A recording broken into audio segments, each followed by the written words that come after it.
अगर मैं आपसे कहूं कि 26 नवंबर 2008 की रात चली गोलियां असल में कई महीने पहले चल चुकी थीं, तो क्या आप यकीन करेंगे?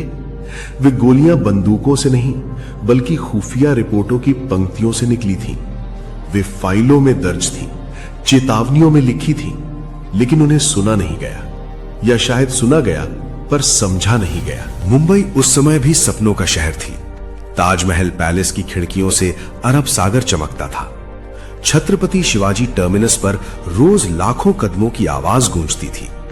ओबेरॉय ट्राइडेंट में दुनिया भर के मेहमान ठहरते थे। किसी को अंदाजा नहीं था कि समुद्र की लहरों के उस पार एक योजना आकार ले रही है, एक ऐसी योजना जो भारत की वैश्विक छवि को हिला देगी। 2008 की शुरुआत से ही भारत का सुरक्षा तंत्र दबाव में था। जयपुर, अहमदाबाद और दिल्ली में धमाके हो चुके थे। आतंकी खतरे की चेतावनियां लगातार आ रही थीं। हर दिन नई जानकारी, नए इनपुट, नई आशंकाएं। इसी शोर के बीच एक खास संकेत उभरा।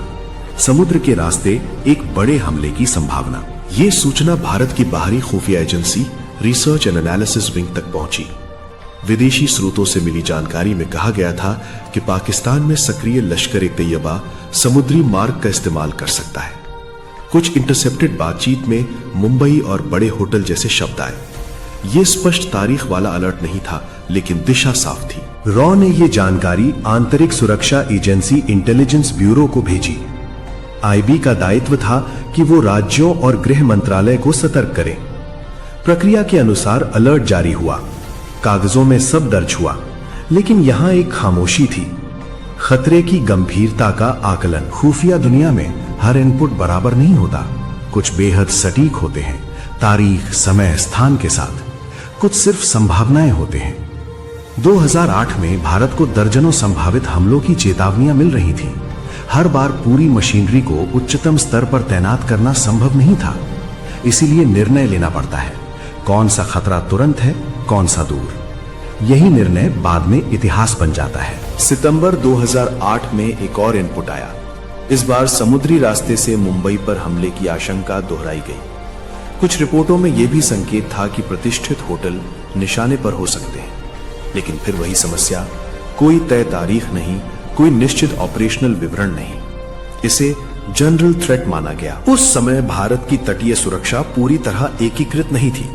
नौसेना, तटरक्षक बल और राज्य समुद्री पुलिस के बीच समन्वय सीमित था। एक केंद्रीकृत राडार नेटवर्क नहीं था जो हर संदिग्ध नाव को तुरंत चिन्हित कर सके। समुद्र विशाल है, हजारों मछली पकड़ने वाली नावें, सैकड़ों छोटे जहाज।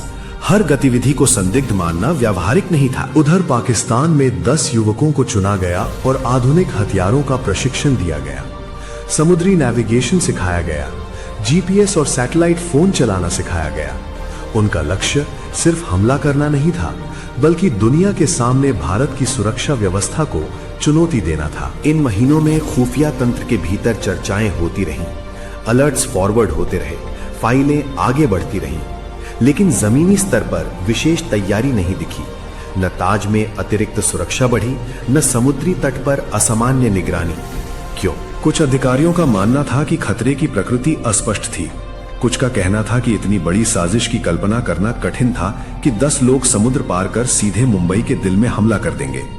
कुछ ने बाद में स्वीकार किया कि केंद्र और राज्य के बीच सूचनाओं की गंभीरता का समान आकलन नहीं हुआ। खुफिया जानकारी अक्सर पहेली की तरह होती है, हर टुकड़ा अपने आप में अधूरा। अगर सारे टुकड़े समय पर जुड़ जाएं, तो तस्वीर साफ दिखती है, लेकिन अगर एक भी टुकड़ा नजरअंदाज हो जाए तो तस्वीर धुंधली रह जाती है। समुद्र के उस पार तैयारी पूरी हो रही थी। इधर मुंबई में जिंदगी सामान्य थी। कोई नहीं जानता था कि जिन होटलों में विदेशी मेहमान ठहरे हैं वे जल्द ही युद्ध क्षेत्र बन जाएंगे। कोई नहीं जानता था कि जिन प्लेटफॉर्मों पर रोज की भीड़ भागती है वहां गोलियां चलेंगी। और सबसे महत्वपूर्ण, शायद किसी ने ये नहीं सोचा कि संभावना भी कभी कभी वास्तविकता बन जाती है। जब चेतावनियां आईं, उन्हें दर्ज किया गया। जब इनपुट मिले, उन्हें साझा किया गया।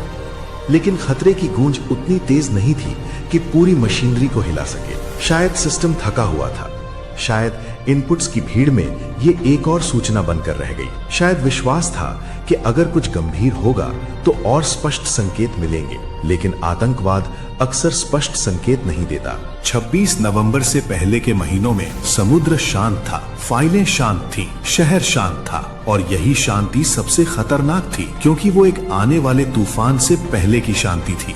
उस रात जब गोलियां चली तब सिर्फ होटल नहीं जले, भरोसा भी चला, सवाल भी चले, और उन चेतावनियों की पंक्तियां फिर से पढ़ी गईं, देश से, बहुत देर से।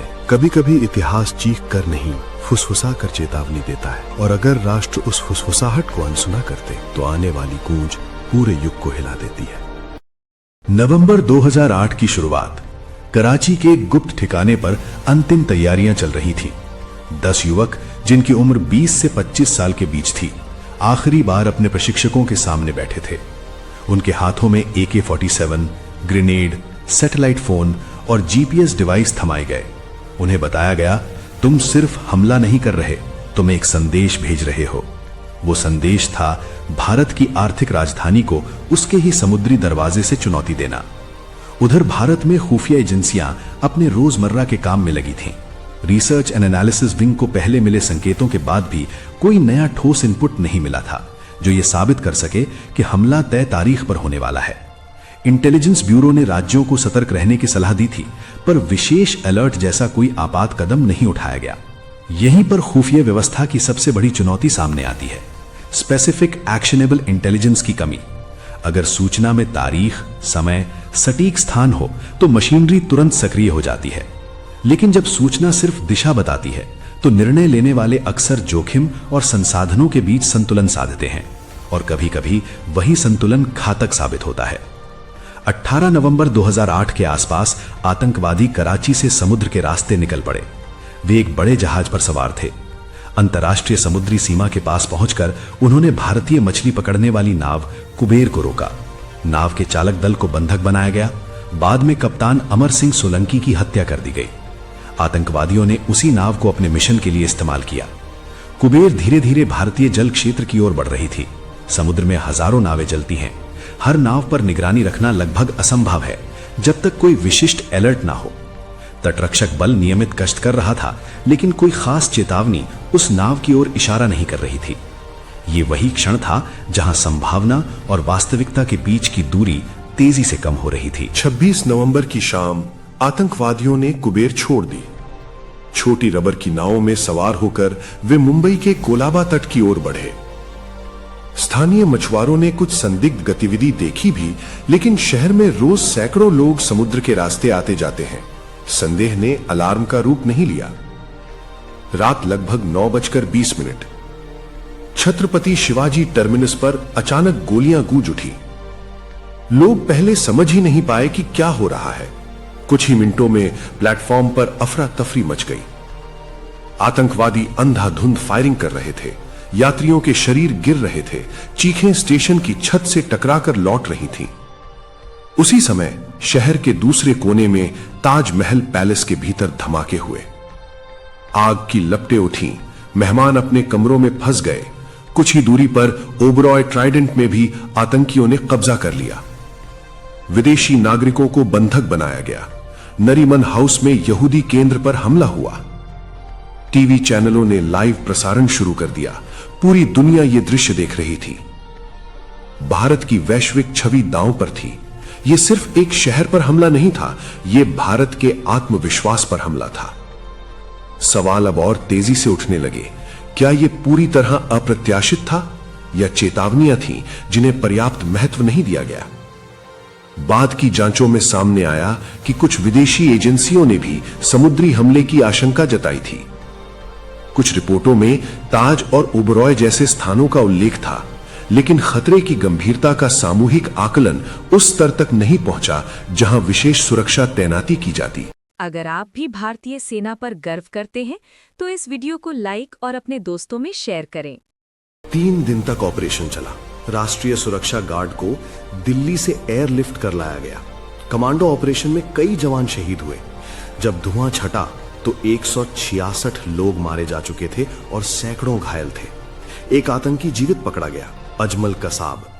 उसकी गिरफ्तारी ने पूरी साजिश की परतें खोल दी। अजमल कसाब की पूछताछ में साफ हुआ कि हमला महीनों से योजनाबद्ध था। समुद्री मार्ग इसलिए चुना गया क्योंकि इसे अपेक्षाकृत कमजोर कड़ी माना गया। लक्ष्य ऐसे स्थान थे जो अंतरराष्ट्रीय प्रतीक बन चुके थे। हमले के बाद फाइलें फिर से खोली गईं, पुराने अलर्ट्स फिर पढ़े गए। शब्द वही थे, समुद्री रास्ता, मुंबई, होटल।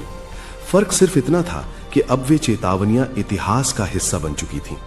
क्या यह खुफिया विफलता थी, या आकलन की चूक, या फिर एक जटिल सिस्टम की संरचनात्मक कमजोरी? सच यह है कि खुफिया तंत्र भविष्यवाणी नहीं करता, वो संभावनाएं बताता है। लेकिन जब कई संभावनाएं एक ही दिशा में इशारा करें तो उन्हें सिर्फ कागजी औपचारिकता मान लेना खतरनाक हो सकता है।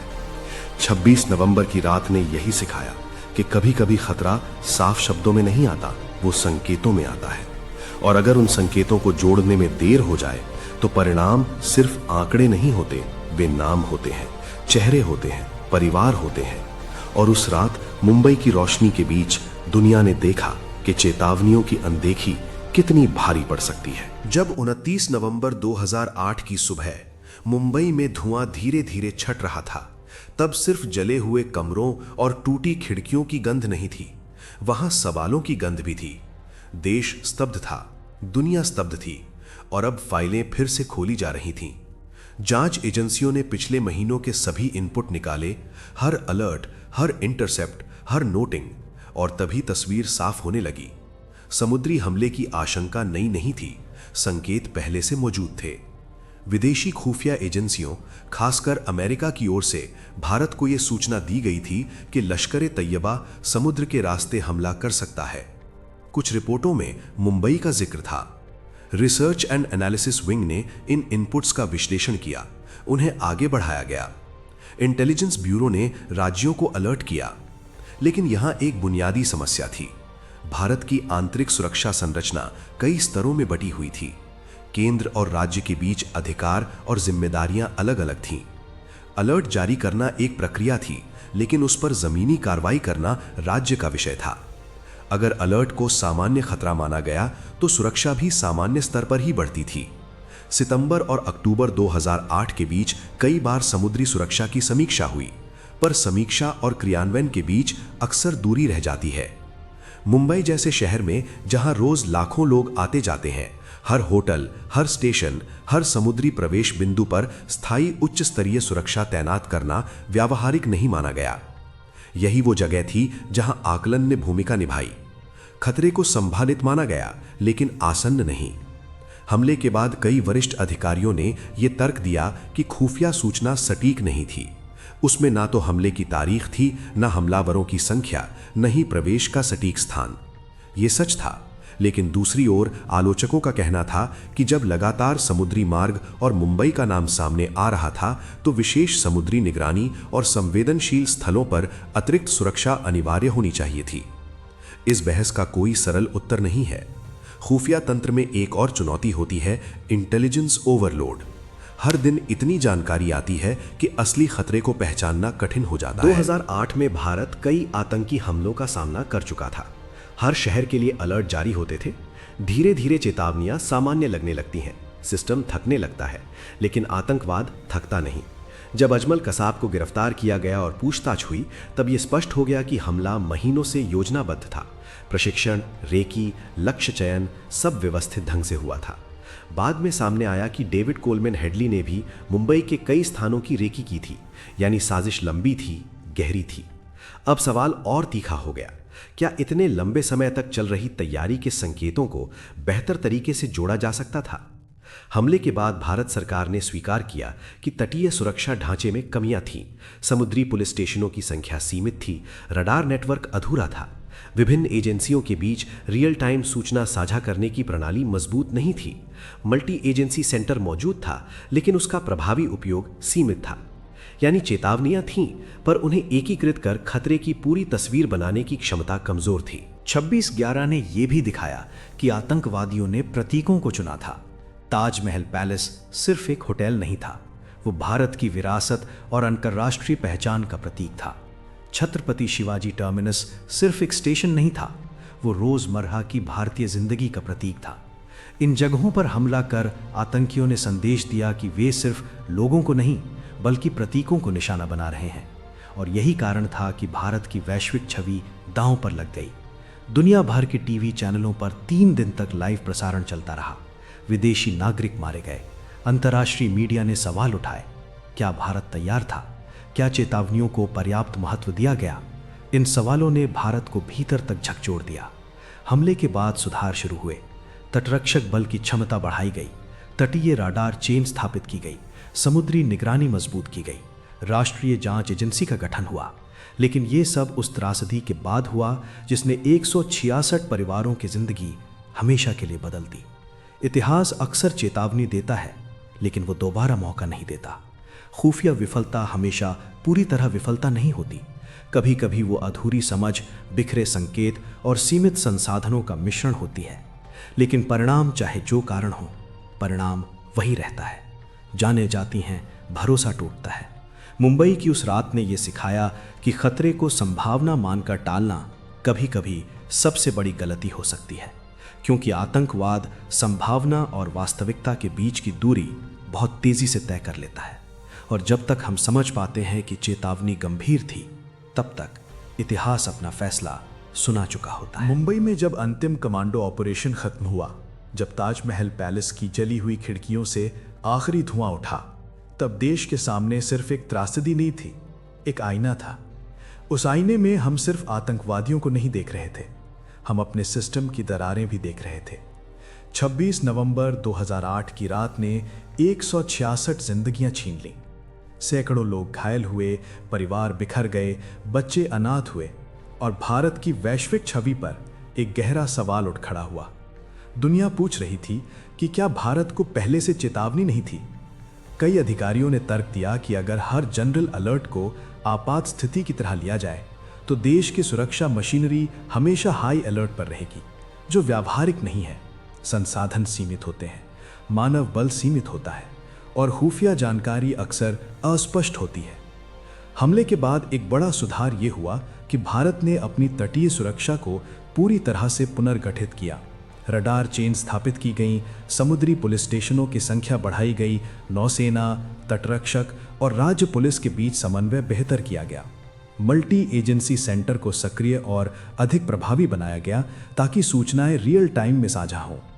मुंबई की उस रात ने देश को यह सिखाया कि खुफिया चेतावनी सिर्फ एक दस्तावेज नहीं होती, वो एक संभावित भविष्य होती है और उस भविष्य को बदलने की जिम्मेदारी निर्णय लेने वालों पर होती है। जब अजमल कसब को फांसी दी गई, तब न्याय की एक प्रक्रिया पूरी हुई, लेकिन जिन परिवारों ने अपने प्रियजन खोए, उनके लिए न्याय सिर्फ कानूनी शब्द नहीं था, उनके लिए सवाल अब भी जिंदा थे। क्या इसे रोका जा सकता था? शायद पूरी तरह नहीं, शायद आंशिक रूप से, शायद कुछ जानें बचाई जा सकती थीं। इतिहास इन शायदों का स्पष्ट उत्तर नहीं देता, लेकिन वो सबक जरूर देता है। आज जब हम 26 नवंबर को याद करते हैं, तो हम सिर्फ आतंकवादियों की क्रूरता को याद नहीं करते, हम उन महीनों को भी याद करते हैं जब चेतावनियां आई थीं, जब समुद्र का नाम लिया गया था, जब मुंबई का जिक्र हुआ था और जब निर्णय लेने थे। मुंबई फिर से खड़ी हो गई, ताज फिर से रोशन हो गया, छत्रपति शिवाजी टर्मिनस पर फिर से भीड़ दौड़ने लगी, जीवन आगे बढ़ गया। लेकिन इतिहास की स्मृति मिटती नहीं। 26 नवंबर 2008 ने हमें यही सिखाया कि राष्ट्र की सबसे बड़ी चूक वो नहीं होती जब हमला होता है, बल्कि वो होती है जब चेतावनी को गंभीरता से नहीं लिया जाता। दोस्तों, अगर आप एक सच्चे भारतीय हैं तो कमेंट बॉक्स में जय हिंद या भारत माता की जय जरूर लिखें। क्या आपके परिवार में कभी 26/11 जैसे हमलों की कहानियां या चर्चाएं हुई हैं? अगर हाँ, तो अपनी राय हमें कमेंट में जरूर बताइए।